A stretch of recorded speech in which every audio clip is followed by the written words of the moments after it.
Class 11 के सभी बच्चों का बहुत बहुत स्वागत है। बेटा, हमने जैसे कि परमाणु मॉडल के बारे में बात चल रही थी, थॉमसन के परमाणु मॉडल के बारे में पढ़ लिया था। कल हमने या प्रीवियस वीडियो में हमने रदरफोर्ड के अल्फा कणों के प्रकीर्णन के प्रयोग के बारे में पढ़ा था, रदरफोर्ड के मॉडल के बारे में पढ़ने का काम किया था। आज हमारा टॉपिक रदरफोर्ड के मॉडल की सीमाएं हैं, अर्थात उनके दोष हैं। तो आइए हम वीडियो को स्टार्ट करते हैं, देखते हैं। देखिए, रदरफोर्ड के परमाणु मॉडल के जो दोष में सबसे पहला दोष भैया, सबसे इंपॉर्टेंट और सबसे बढ़िया और सबसे अच्छा दोष जो सबसे ज्यादा क्वेश्चंस में पूछा जाता है, रदरफोर्ड ने ये कहा था कि परमाणु मॉडल, रदरफोर्ड के परमाणु मॉडल में ये माना गया था कि जो पाए जाने वाले नाभिक होता है, नाभिक के चारों ओर इलेक्ट्रॉन जो होते हैं वृत्ताकार पथ पर गति करने का क्या करते हैं, कार्य करते हैं। एक वैज्ञानिक ने पूछा जिनका नाम था क्लार्क मैक्सवेल। क्लार्क मैक्सवेल ने बताया कि विद्युत चुंबकीय सिद्धांत के अनुसार, विद्युत चुंबकीय सिद्धांत के अनुसार ऋण आवेशित इलेक्ट्रॉन धनावेश नाभिक के चारों ओर जब चक्कर लगाने का कार्य करता है तो सतत रूप से इसके द्वारा प्रकाश की जो किरणें होती हैं, प्रकाश की जो किरणें होती हैं उनको उत्सर्जित करने का कार्य किया जाता है, जिससे धीमे धीमे इसकी ऊर्जा का मान जो होता है लगातार घटने का क्या करता जाएगा, कार्य करता जाएगा। और गति करता हुआ इलेक्ट्रॉन, देखो मैं आपको डिटेल से बताता हूँ और अच्छे से। देखिए, क्लार्क मैक्सवेल ने यह कहा था, रदरफोर्ड का ये मानना था कि परमाणु के केंद्र में प्रमुख रूप से इसका नाभिक होता है, जिसके चारों ओर प्रमुख रूप से पाया जाने वाला इलेक्ट्रॉन जो होता है वह वृत्ताकार कक्षक में गति करने का कार्य करता रहता है। तो क्लार्क मैक्सवेल ने यह कहा कि भैया पाए जाने वाला प्रमुख रूप से विद्युत चुंबकीय सिद्धांत के अनुसार अगर पाए जाने वाला कोई ऋणावेश धनावेश के चारों ओर गति करने का कार्य करता है तो वह प्रमुख रूप से प्रकाश का जो उत्सर्जन होता है वह करता है, जिसके कारण उसकी ऊर्जा जो होगी लगातार प्रमुख रूप से कम होने का क्या करती जाएगी, कार्य करती जाएगी।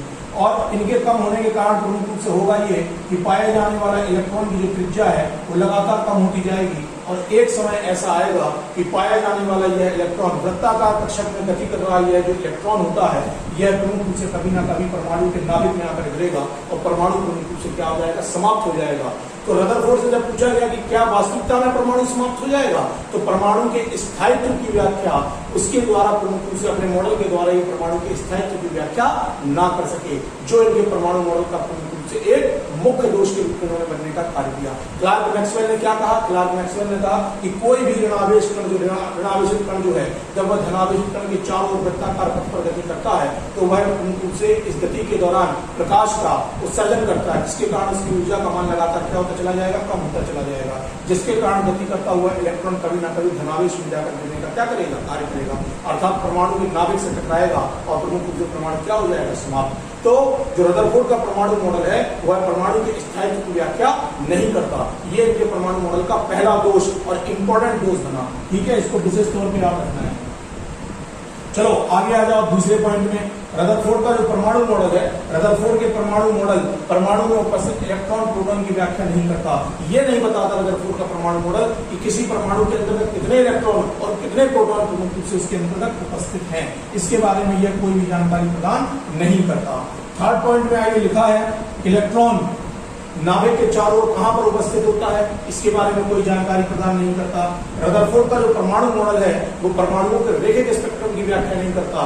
मतलब जिस हिसाब से प्रमुख रूप से क्लार्क मैक्सवेल ने कहा था उस हिसाब से तो भैया सतत स्पेक्ट्रम जो होगा वह बनने का कार्य करेगा, कंटिन्यूअस स्पेक्ट्रम, कंटिन्यूअस प्रकाश जो होगा उत्पन्न होने का कार्य करेगा। लेकिन प्रमुख रूप से परमाणु का जो पाया जाने वाला स्पेक्ट्रम होता है वह रेखिक होता है, लाइनर होता है, इसकी भी व्याख्या प्रमुख रूप से रदरफोर्ड का परमाणु मॉडल नहीं कर पाया और यह रदरफोर्ड के परमाणु मॉडल का एक मुख्य दोष के रूप में इसमें बनने का क्या किया, कार्य किया।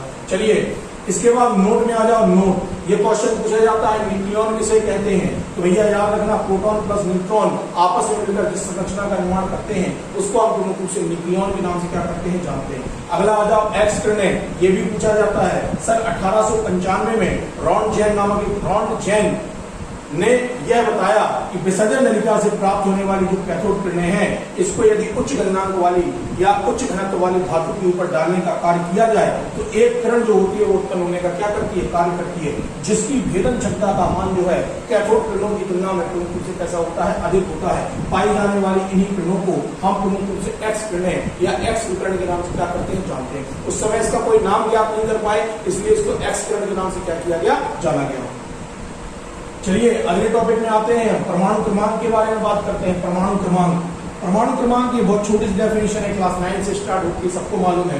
किसी तत्व के परमाणु क्रमांक उस तत्व में उपस्थित प्रोटॉन की संख्या के मान की कैसे होता है, बराबर होता है, जिसको हम जेड के द्वारा लिखकर प्रदर्शित करने का क्या करते हैं, कार्य करते हैं।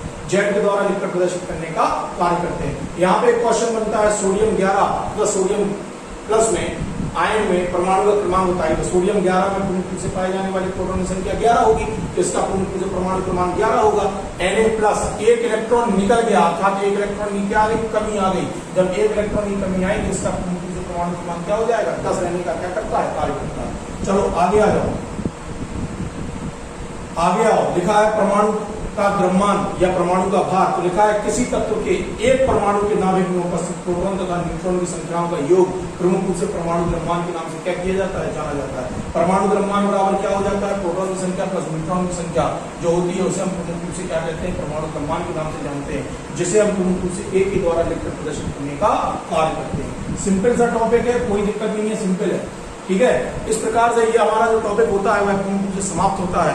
रदरफोर्ड के परमाणु मॉडल के दोष के बारे में हमने बात कर ली, रदरफोर्ड के बाद पूर्ण रूप से परमाणु क्रमांक के बारे में बात कर ली, परमाणु भार के बारे में बात कर ली। तो बेटा इन वीडियोस को बड़े अच्छे से समझना है, बड़े अच्छे से देखना है, नोट करते जाना है। अगर किसी प्रकार की कोई समस्या आती है तो आप मुझसे कंसल्ट कर सकते हैं, मैं पुनः आपके सामने उपस्थित दूंगा। तब तक नए वीडियो का इंतजार करिए और पुराने वीडियो के साथ साथ पढ़ने का कार्य करते रहिए। इसी आशा के साथ मैं पुनः आपके सामने उपस्थित दूंगा। तब तक के लिए बहुत बहुत धन्यवाद, बहुत बहुत आभार आपका, थैंक यू।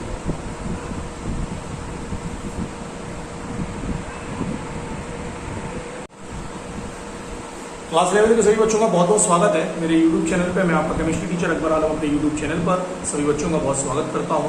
बेटा पढ़ने का कार्य कर रहे होंगे, आशा करता हूं। आइए इसी क्रम में हम आगे बढ़ते हुए अपने वीडियोस के क्रम में एक नया वीडियो आपके सामने हम लेकर प्रस्तुत हुए हैं। आइए हम टॉपिक के ऊपर बात करते हैं। देखिए सबसे पहला टॉपिक आज हमारा जो आता है वो आता है समस्थानिक। समस्थानिक, समस्थानिक जिनके स्थान कैसे हों समान है। समस्थानिक शब्द की खोज सोडी नामक वैज्ञानिक ने की। किसने की, रेडियो एक्टिव तत्वों के अंतर्गत इसकी खोज करने का कार्य किया गया।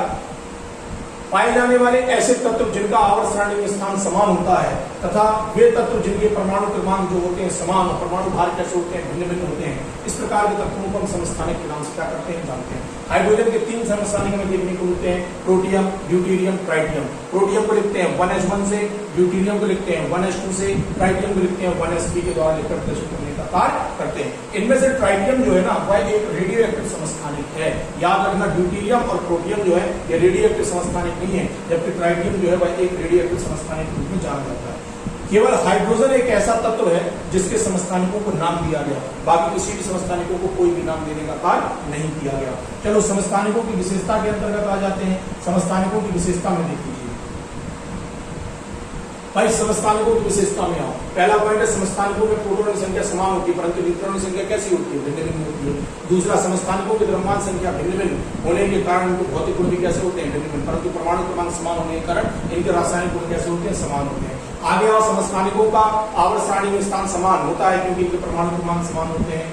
किसी तत्व के नाभिक के विघटन पर अल्फा कण या 2 बीटा कण को उत्सर्जित होने पर उसके समस्थानिक की प्राप्ति होती है। जैसे यूरेनियम 52 है, इससे एक अल्फा कण निकाल दो और 2 बीटा कण निकाल दो तो यूरेनियम 52 की क्या हो जाएगी, प्राप्ति हो जाएगी। तो ये प्रमुख रूप से क्या कहलाएगा, यूरेनियम का समस्थानिक कहलाएगा। अगला आ जाए, ये लिखा है समस्थानिकों के नाभिकों में न्यूट्रॉन की संख्या भिन्न भिन्न होने के कारण उनकी नाभिकीय संरचना का मान, नाभिकीय संरचना जो होती है वह कैसी होती है, भिन्न भिन्न होती है। चलो आगे आओ, लिखा है एक तत्व के विभिन्न समस्थानिकों की रासायनिक सक्रियता की दर भिन्न भिन्न होती है क्योंकि हल्के समस्थानिकों की सक्रियता अधिक होगी। तो भैया प्रोटियम जो है ड्यूटेरियम की तुलना में अधिक सक्रिय होता है। क्यों, क्योंकि प्रोटियम कैसा होता है, हल्का होता है। किसकी तुलना में, ड्यूटेरियम की तुलना में। अगला आ जाइए, समस्थानिकों के उपयोग के बारे में बात करते हैं। तो कोबाल्ट 60 का उपयोग जो होता है कैंसर के उपचार में किया जाता है। आयोडीन 131 समस्थानिक का उपयोग थायराइड ग्रंथि संबंधित रोगों में किया जाता है। Pb32 लेड 32 का उपयोग हड्डियों के कैंसर के उपचार में किया जाता है। C14 कार्बन C14 का उपयोग पुरातत्व, पुरानी से पुरानी जो वस्तुएं होती हैं उनको हम पुरातत्व वस्तुओं के नाम से जानते हैं, उनकी आयु के निर्धारण में किया जाता है।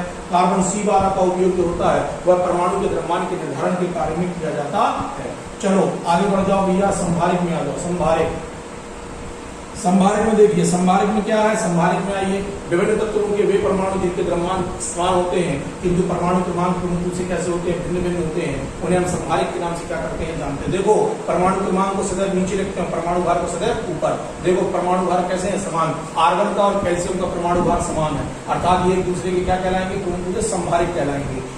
नाइट्रोजन और कार्बन में देखो ऊपर के प्रमुख रूप से परमाणु भार कैसे हैं, समान है, 14-14 है ना, तो ये भी प्रमुख रूप से क्या कहलाएंगे, एक दूसरे के संभारिक कहलाएंगे। संभारकों के उपयोग में आ जाओ, संभारकों में प्रोटॉन तथा न्यूट्रॉन की संख्या भिन्न भिन्न होती है। अगला आ जाइए, आवर्त सारणी में इनके स्थान भिन्न भिन्न होते हैं। इलेक्ट्रॉन विन्यास अलग अलग होने के कारण रासायनिक गुण एवं इनके नाभिक गुण के कैसे होते हैं, अलग अलग होते हैं। इनकी द्रव्यमान संख्या समान होने के कारण इनके भौतिक गुण पूर्ण रूप से कैसे होते हैं, समान होते हैं।